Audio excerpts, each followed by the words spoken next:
난다고 하는 사람들이 길 없이 허가를 했다는 것 자체가 세금이 가는 거예요. 제 돈이면 1,000억씩 들여서도 하겠어요. 땅도 확보되지도 않고 발표만 한 거예요. 꽤 몇 년 또 걸릴 겁니다.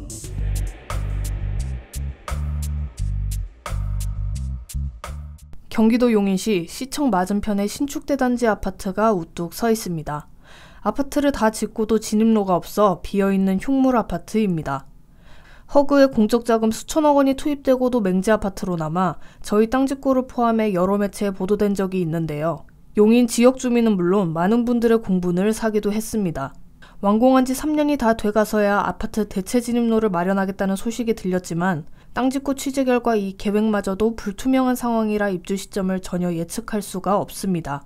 대체 진입로 일대 부지 매입이 지연되고 있어 2025년 입주도 지연될 가능성이 높습니다. 허구와 용인시청 등이 마땅한 해결책을 찾지 못하면서 가장 깨끗한 신축단지를 폐허 아파트로 만들고 있습니다. 이 아파트는 2021년 2월 완공됐습니다. 최고 38층 1950가구 대단지입니다. 허그가 8년 임대 후 분양하는 조건으로 지은 공공지원형 민간임대 아파트입니다. 완공된 지 오랜 시간이 지났지만 아직도 문주 앞은 언덕으로 꽉 막혀 있습니다. 진입로가 없어 사용 승인을 받지 못했고 가스와 전기 상하수도 시설도 설치하지 못한 상태입니다. 말 그대로 가장 깨끗한 폐허 아파트가 되어버렸습니다. 당초 진출입로가 계획된 땅은 단지 앞 도시개발조합인 역삼지구 소유입니다. 지난 2016년 용인시는 역삼지구 사업이 진행되면 자연스럽게 도로가 생길 것이라 판단하고 사업 승인을 냈는데요. 그간 역삼지구 조합장이 수차례 바뀌며 내부 갈등을 겪다 공사비 합의가 결렬되면서 아직까지 공사 지연이 되고 있는 상황입니다. 결국 용인시는 단지 동쪽 근린공원에 대체 진입로를 건설하는 방향으로 진행 중입니다. 내년 4월 도시공사를 시작해 12월 완료, 빠르면 2025년 초 입주를 가능케 할 계획이라고 밝혔는데요. 도시 시설이 결정된 건 아니고요. 이제 그 도시 시설 결정을 위한 절차를 진행하고 있습니다. 계획상으로는 내년에 이제 공사를 해서 가능하면 내년 말에 마무리를 할 수 있게끔 도로 같은 경우는 그렇게 계획은 잡고 있는데 용인시에 따르면 대체 진입로는 폭 20에서 30m, 연장 270m 규모로 공원을 관통해 건설되는데요.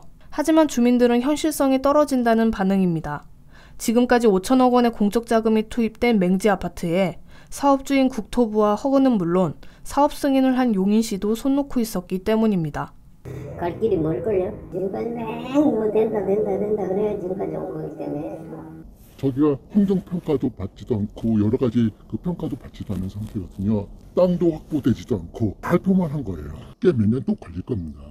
땅짓고 취재에 따르면 대체 진입로가 생기는 근린공원 부지는 사유지로 일부는 매입됐으나 일부는 아직 매입 절차가 남았는데요. 토지 보상비만 100억 원 이상 소비될 것으로 보입니다. 발표된 계획대로 진행된다고 하더라도 입주가 5년이나 늦어지는 상황, 사유지 매입이 더딘 점을 고려하면 2025년 입주도 불확실합니다. 대단지 신축 아파트가 들어선다고 해 기다렸던 주민들은 또 다른 고민에 직면했는데요. 지어지고 5년 동안 관리되지 않던 아파트에 선뜻 입주하기가 꺼려진다는 겁니다. 그래서 처음에는 안 할 생각이에요. 그러니까 임대는 솔직히 되면은 뭐 조금 워낙에 기존 것보다 저렴하니까 좀 문제가 있어도 어느 정도 사업 들어갈 의향은 있는데 그게 되면 근데 만약에 매매로 한다면 한 문제 걸러가 누가 사는 거를 몇 년 있다가 산다거나. 건축 전문가는 진입로가 없이 완공이 됐다는 걸 믿을 수 없다는 반응이었는데요. 추후 입주 시에는 입주민들의 안전을 위해 정밀 안전진단이 필요하다고 강조했습니다. 도로가 접하지 않은 데는 어떠한 건축 행위도 할 수가 없어요. 사람들이 들어와 살아도 되는지를 정밀 안전진단을 해봐야 되고 정밀 안전진단 결과에 보수할 것이 있다든지 아니면 구조적으로 문제든 보강을 해서 아파트로서의 정상적인 기능을 발휘할 수 있다고 판단을 낼 때 우리가 정식으로 준공 허가를 내주고 그래서 등기를 내주는 거거든요. 방치돼 있다는 것은 원래 제대로 잘 졌어도 어떻게 유지 관리하느냐에 따라서 재사용할 수 있는 여부를 판단해 봐야 돼요. 절차상의 문제가 있으면 어쩔 수 없이 심지어는 철거하는 경우도 있습니다. 우여곡절이 많음에도 주민들은 하루빨리 이 아파트가 정상화되길 바라고 있었는데요. 대규모 아파트인데다 불안한 부동산 시장에 8년간 임대료 상승률이 연 5%로 제한된다는 큰 이점이 있기 때문입니다. 삼류행정과 공기업의 방관으로 세금 약 5천억 원이 들어간 2,000가구 새 아파트는 사실상 무용지물이 된 형국입니다. 방금 본 영상이 도움이 되셨다면 구독을 누르시고 더 많은 부동산 정보와 함께 하시길 바라겠습니다.